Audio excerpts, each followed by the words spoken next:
Hello friends, এই যে এখন তো ওদের তো জ্বর এখনও কমেনি তেমন, আমারও জ্বর কমেনি। এই ভিডিওটা একটু লেট হয়ে গেল পোস্ট করতে, একটু এখন শরীরটা ভালো লাগছে ওর জন্য পোস্ট করছি।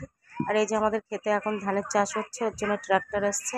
ওই পাশের জমিটাতে ট্রাক্টর দেওয়া হয়ে গেছে, এখন ওই যে বীজ ছড়াচ্ছে আর এই পাশেরটা করছে, আর এখনও এই পাশেরটা বাকি রয়েছে। তো একটা কথা বলার জন্য এই ভিডিওটা শেয়ার করলাম। অনেকেই আছে আমার শ্বশুরবাড়ির এখানে, আমি জানি না তারা ভিডিও দেখে কি দেখে না।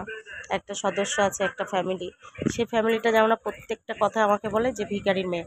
এই মাঠটা দেখতে পাচ্ছ, এই মাঠটা কিন্তু ভীষণ বড়, ওরকম লাগছে অনেকটা বড়।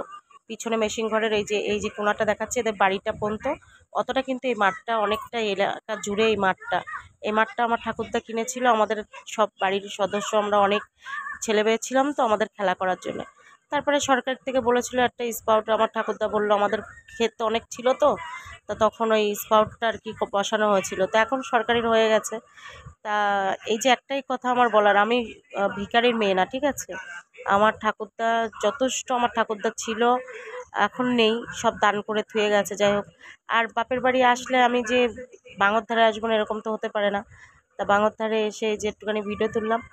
আর এই যে যারা এই যে নোংরা কমেন্ট করে, তোমরা একটু বলো তাদের কি করে জবাব দেব, ঠিক আছে। এই যে প্রত্যেকটা কথাই বলে ভিখারির মেয়ে, আমি নিশ্চয়ই ভিখারির মেয়ে না। হ্যাঁ, আমি শ্বশুর বাড়ি আমার ভিখারি হতে পারে, আমার বাপের বাড়ি ভিখারি না।